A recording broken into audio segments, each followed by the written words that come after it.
আজ কিন্তু আমার খুব লেট হয়ে গেছে, 8টা বাজে 10 মিনিট বাকি।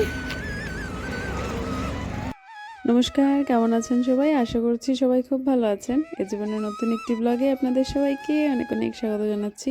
সকালবেলা আমি বেরিয়ে পড়েছি। ধনকে মা কিভাবে নিয়েছে সেটা দেখেছেন। পিঠের মধ্যে করে নিয়েছে। ওর মানে সকাল 8টার সময় ওর আর ঘুমটা পুরো হয় না, তার জন্য ও কান্নাকাটি করে আর কি।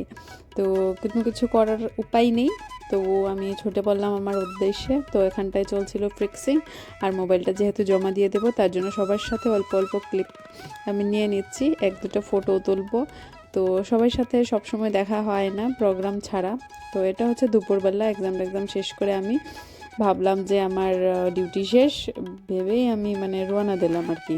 তো তারপর ফোন করে জানতে পারলাম যে আমার ইভিনিং ডিউটি রয়েছে, তারপর আবার আমাকে ফিরে যেতে হবে। তার জন্য হোটেলে গিয়ে আমি আবার ঝটপট পরোটা খেয়ে নিলাম, সাথে রসমালাই। আধাটা খাওয়ার পর আমার মনে পড়লো যে না, আমাকে একটু ক্লিপটা নিতে হবে। তার জন্য দেখতে পাচ্ছি পুরোটা খেয়ে ফেলেছি, তারপরে নিলাম। যাই হোক, সব কিছু ভালো ছিল। তারপর আবারও আমি ডিউটিতে গেলাম।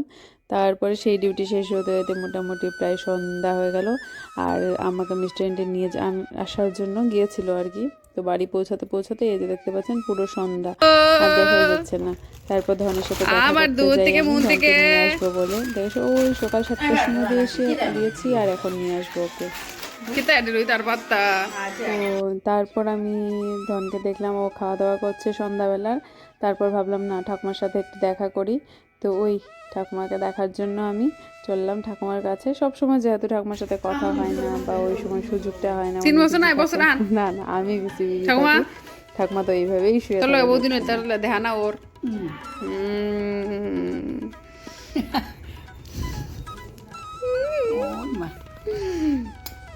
গুঞ্জে গুঞ্জে সারাদিন গুঞ্জে মরি মাতে তোরা থানছে মাতি তো জব কলিক লিখিয়া থাউরি এই হে জব কলিক লিখিয়া থাউরি লিক লিক লিক লিক করে তা তোরা থানছাঙ্গা। ও ঠাকুমার চা ফুট দে, তুমি চা ফুটি না তো ওই মা গেছ গো নি দুন থেকে আমার দুন থেকে। যাই হোক, ওনাকে চা দেওয়া হবে। আর এভাবে আমার দিনগুলি কেটে যাচ্ছে, এতটা স্পিডে চলে যাচ্ছে বুঝতেই পারছি না। তো তারপর আমরা এসে পড়ি আমরা বাড়িতে। আমাদের ধনকে নিয়ে রেস্টুরেন্টে বাইরে ছিল, বাড়িতে ঢুকে নিয়ে সামনে বন্ধুর দোকান ছিল, উনি সেখানেই বসেছিলেন।